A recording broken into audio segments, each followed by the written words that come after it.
Salut à toi et bienvenue pour cette nouvelle vidéo concernant le matériel DMX. Nous avons vu précédemment comment tu pouvais configurer ce type de petit matériel que tu as certainement acheté sur Internet. Et maintenant, tu as des câbles, des logiciels, des drivers, mais tu ne sais pas comment piloter ta lumière à partir de ton ordinateur, de ton logiciel. Eh bien, c'est ce que nous allons découvrir ensemble dans cette nouvelle présentation. C'est parti!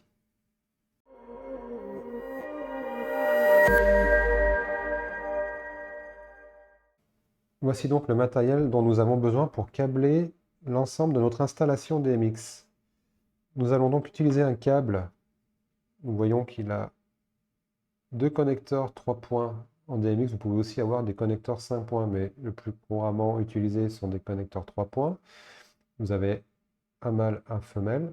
Nous allons donc utiliser le câble pour accorder notre appareil DMX. Nous allons donc utiliser la fiche input, la prise input pour entrer dans l'appareil DMX et nous allons raccorder notre appareil à notre pilote qui, pour l'exemple, est un appareil pilote autonome en DMX A. Vous avez deux possibilités, mais nous utiliserons le DMX A pour l'exemple. Voilà. Nous avons ensuite besoin d'un câble USB que nous brancherons sur notre pilote et l'autre extrémité du câble, bien évidemment, sur notre ordinateur. Voici donc la configuration. Nous voici donc avec le logiciel LED Studio de chez Chromatech et nous pouvons voir en fait sur notre écran notre appareil DMX et notre boîtier autonome. Nous allons donc voir en détail comment créer à partir du logiciel un nouveau matériel DMX que nous utiliserons pour piloter notre Lear Mini Wash. Donc pour cela, nous avons besoin d'ajouter un nouveau matériel. Donc, nous allons donc utiliser cette icône. Plus, nous allons aller dans l'onglet matériel et nous allons créer en fait un nouveau matériel. Donc nous allons l'appeler Mini Wash DMX YouTube et nous allons lui assigner un faisceau, l'équiper de 13 canaux. Donc nous allons utiliser par défaut l'icône point d'interrogation. Nous pouvons ensuite modifier cette icône en fonction de l'attribution de chaque canal. Ce matériel a 13 canaux puisque c'est la configuration que nous avons trouvée et la documentation renseigne effectivement 13 canaux. Donc j'indique 13, je clique sur plus et j'ai mes 13 canaux prédéfinis à l'écran. Il se trouve qu'ensuite je vais donc procéder au nommage de chaque canal de façon à savoir de quelle fonction il s'agit. Donc pour cela, hop, je vais utiliser la documentation du matériel. Donc je vois canal 1 panne, donc je renseigne le nom donné par la documentation. Le canal 2 étant un ajustement fin du canal 1 panne, du mouvement panoramique. Canal 3, le tilt. Le canal 4, l'ajustement fin du mouvement tilt, donc vertical. 5, c'est la vitesse, vitesse moteur, donc vitesse des déplacements. Le canal 6 qui est un peu spécifique, qui est composé de 4 presets. Alors les presets, nous verrons ça dans une vidéo à part, permettent d'assigner plusieurs fonctions à un même canal en fonction de la valeur, la tranche de valeur du canal. Donc canal 6, on va l'appeler luminosité. Le canal 7, rouge. Le canal 8, je suis toujours la documentation vert, bleu pour le 9, blanc pour le 10, couleur pour le 11, autorone pour le 12 et le 7 pour le 13. Voilà, donc de manière très simple pour pouvoir utiliser rapidement notre matériel, nous allons enregistrer par contre le matériel, donc Mini Wash DMX 13 canaux, et nous allons patcher ce matériel que nous retrouvons là dans le nom. Patcher, donc décalage 13, nous allons décaler de 13 canaux notre réserve de canaux disponibles dans notre univers, nous voyons que nous avons 512 canaux de réservés pour l'univers 1.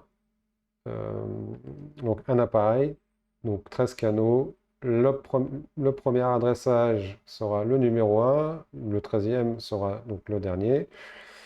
Nous patchons. Voici notre mini-wash YouTube. Bon, il a conservé le nom, je n'ai pas fait attention. Nous sauvegardons, enfin nous validons, et nous voilà sortis et revenus dans notre interface principale avec nos circuits, nos 13 canaux qui vont permettre de diriger notre Lear mini-wash. Nous allons pouvoir immédiatement vérifier si notre configuration semble correcte, et effectivement, le premier canal, je déplace la valeur du premier canal et ma lyre, effectivement, se met en rotation. Si j'utilise le tilt, je me rends compte que ça fonctionne. L'ajustement fin est très très peu perceptible sur ce matériel. Voilà. Les vitesses moteurs sont... Voilà. On voit très clairement la différence de vitesse. Dès que je monte la valeur vitesse, j'ai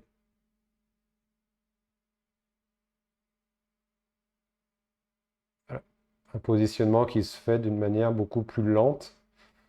J'ai ensuite le canal 6. Le canal 6 qui a une particularité qui est décomposé en 4 presets. Alors, on voit sur la documentation, je vais revenir sur l'écran de documentation, que voilà, canal 6, nous avons une valeur DMX entre 0 et 8, neutre. Donc, neutre, ça ne nous apporte pas beaucoup d'informations.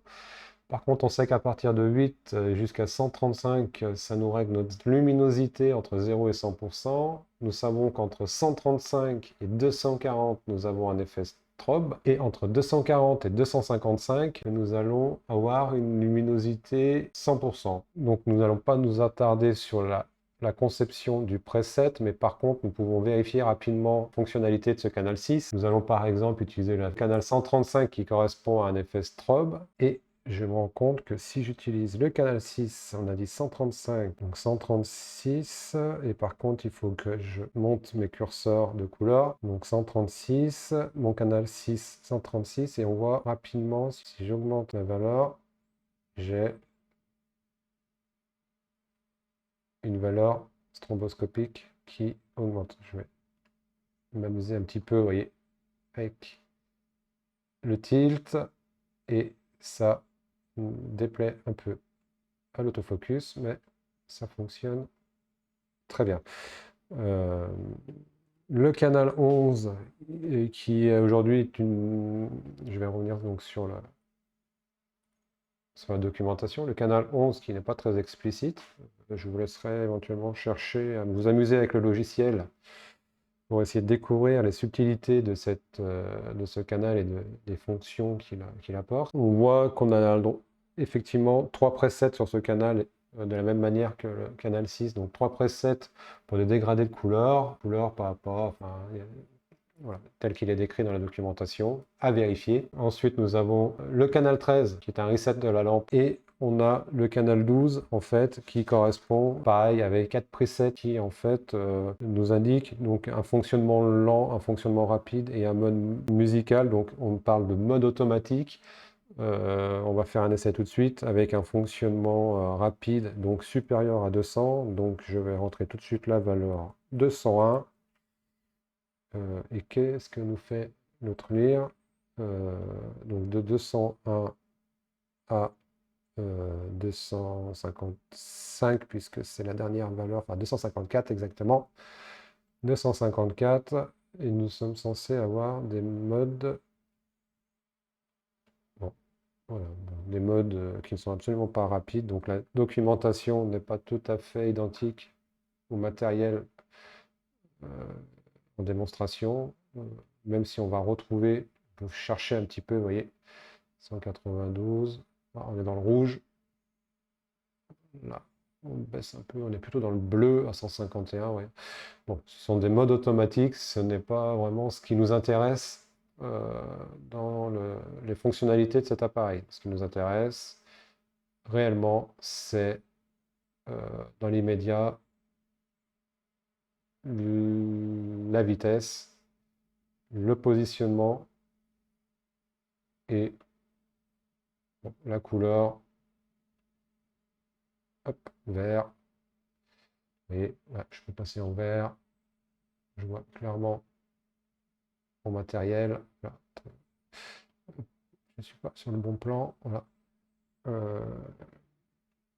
Le matériel qui change de couleur et la luminosité en fonction de mon curseur. La vitesse, je vais remettre donc, 5, la vitesse c'est 0,255, donc c'est a priori la vitesse maximale c'est 0, et la vitesse la plus lente semble-t-il être 255.